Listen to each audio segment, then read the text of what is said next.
구독, 좋아요, 구독 눌러주세요. 안녕하세요. 슈르의 평생투자 슈르입니다. 코스피 지수가 2770입니다. 진짜 많이 오르긴 많이 올랐죠. 단기간에. 지수가 얼마이든 간에 항상 의견은 두 가지로 나뉘죠. 올라간다 또는 내려간다. 코스피 지수가 지금 이렇게 급격하게 단기간에 상승을 했으니까 이거는 말이 안 된다. 기업들의 실적은 안 좋아졌는데 이렇게 코스피 지수가 오르는 건 말이 안 되고 곧 폭락을 할 것이다. 이렇게 예측하시는 분들도 있으실 거고, 그리고 아직 멀었다. 유동성이 워낙 풀려 있고 금리가 저금리이기 때문에 코스피 3,500, 4,000까지도 갈 것이다. 이렇게 또 예측을 하시는 분들도 많이 있습니다. 그리고 그 예측을 바탕으로 과감하게 베팅을 하시는 분들도 많죠. 코스피 지수가 이제 폭락할 거다, 하락할 거다 라고 생각하시는 분들은 그렇게 강하게 확신하면 확신할수록 현금을 100%, 그러니까 주식을 다 팔아버리고 현금을 100% 한다든지 아니면 코덱스 200 선물 인버스, 고버스 이런 거를 산다든지 그런 분들도 많으실 것 같고요. 이제 상승을 강하게 확신하시는 분들은 주식 100%를 넘어서 빚까지 내서 영혼까지 끌어들여서 이번 기회를 놓치면 안 된다. 이렇게 투자를 하시는 분들도 많으신 것 같습니다. 결국은 마켓 타이밍을 잡겠다는 거죠. 지금 주가 지수가 오를 건지 내릴 건지 예측을 해서 거기에 대해서 베팅을 하는 겁니다. 마켓 타이밍을 잡을 수 있으면 참 좋죠.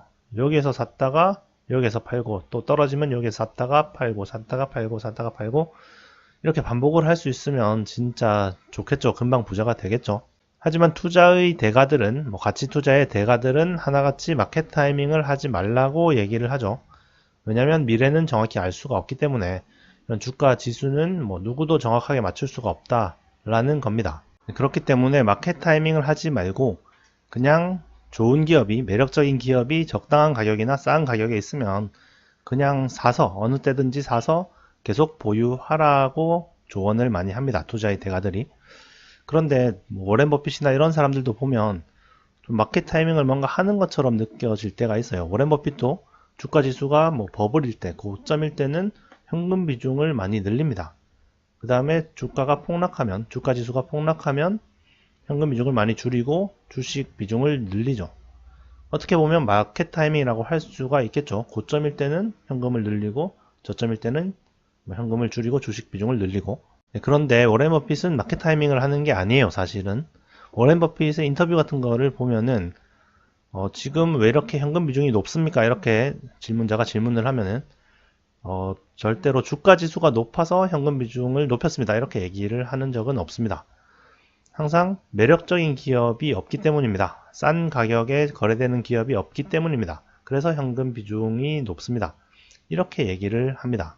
그러니까 주가 지수가 높아서 현금 비중을 늘리는 게 아니라 시장에 매력적인 기업들이 별로 없기 때문에 이제 들어오는 현금을 매수를 하지 않고 그냥 계속 쌓아 놓기 때문에 현금 비중이 저절로 높아지는 거고, 또 이제 시장에 매력적인 회사들이 많아지면 그 현금을 투입해서 주식을 늘리기 때문에 현금 비중이 저절로 줄어든다는 거죠. 어떻게 보면 말장난 같기도 합니다. 주가 지수가 높아지면 당연히 가격이 다 비싸지기 때문에 전체적으로, 그러면 좀 매력적인 기업이 없어지는 거고, 또 주가 지수가 폭락하면 당연히 가격이 전체적으로 싸지기 때문에 가격적으로 매력적인 회사가 늘어나는 거죠. 어떻게 보면 이건 마켓 타이밍을 하는 거라고 볼 수도 있잖아요. 그런데 포인트는 그 주가 지수에 집중을 하는 게 아니라 개별 종목에, 내가 가지고 있는 종목 또는 내가 찾아보고 있는 종목에 집중을 한다는 거죠. 워렌 버핏은 주가 지수가 높다고 해도 매력적인 기업을 많이 찾아냈으면 아마 현금을 많이 투입해서 많이 샀을 겁니다. 또 반대로 주가가 폭락을 했어도 매력적인 기업이 별로 없으면 현금 비중을 계속 유지를 할 거고요.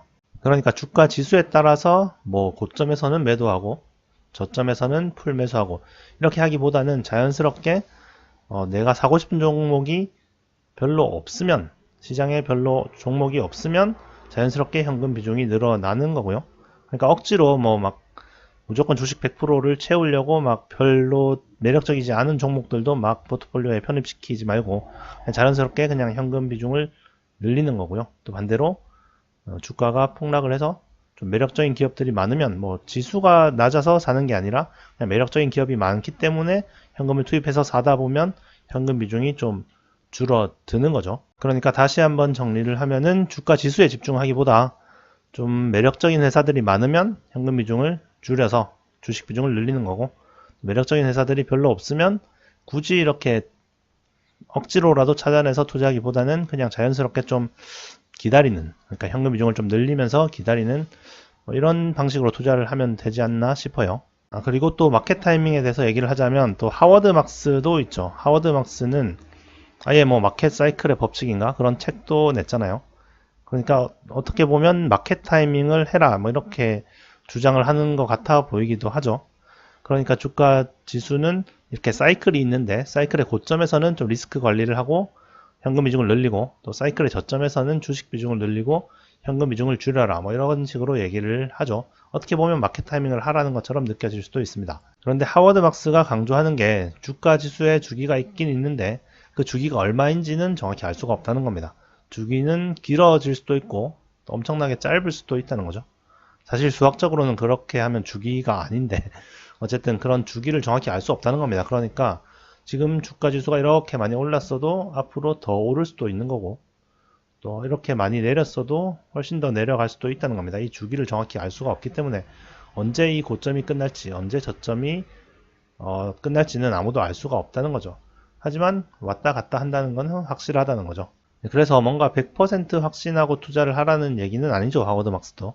이렇게 좀 고점일 때, 모든 지표가 고점을 가리키고 있을 때는 뭐 현금 비중을 조금 늘리고, 또 모든 지표가 또 저점을 가리키고 있을 때는 주식 비중을 좀 늘리고, 이런 식으로 비중을 조금씩 조절을 하라는 거지, 정확히 이 타이밍에 뭐 다 팔고 이 타이밍에 다 사라 이렇게 얘기하는 거는 아니죠. 하워드 막스가. 그래서 결론은 뭐냐, 지금 주가 지수가 2770까지 와 있는데 그래프만 봤을 때는 뭔가 좀 고점 같은 느낌도 들기도 하고, 근데 여기서 또 더 오르지 말라는 법도 없기도 하고, 그거는 아무도 모른다는 얘기입니다. 그래서 저는 적당히 하자는 거죠. 적당히 내가 지금 좀 높다고 생각되면, 약간 높다고 생각되면 현금 비중은 조금 늘리고, 또 내가 아직까지 갈 길이 멀다고 생각하면 현금 비중은 좀 줄이고 주식을 좀 더 늘리고, 이렇게 하는 건 맞는데 너무 이렇게 올인하지는 말라는 겁니다. 뭐 인버스에 올인을 한다든지 아니면 빚까지 내서 무리한 투자를 한다든지 이렇게는 하지 말자는 거죠. 내 확신은 틀릴 수도 있기 때문에, 아무도 모르기 때문에 미래는. 그리고 또 종목에 집중하자는 거죠. 뭐 내가 사고 싶은 회사가 많고 진짜 확실하게 계산을 해봤을 때 사고 싶은 회사가 아무리 생각해도 많다면 좀 현금 비중을 줄여서라도 많이 사는 거고, 사고 싶은 회사가 별로 없다면 파는 거죠. 그런데 이 사고 싶은 회사라는 거를 내가 진짜 실력이 있어야 된다는 전제가 있죠. 내가 기업을 보는 눈이 있어야 된다는 전제가 당연히 있어야 되는 거니까 기업에 대한 분석도 또 열심히 해야 되는 거고요. 어쨌든 마켓 타이밍은 아무도 모른다. 오늘의 결론입니다. 구독, 좋아요, 구독 눌러주세요.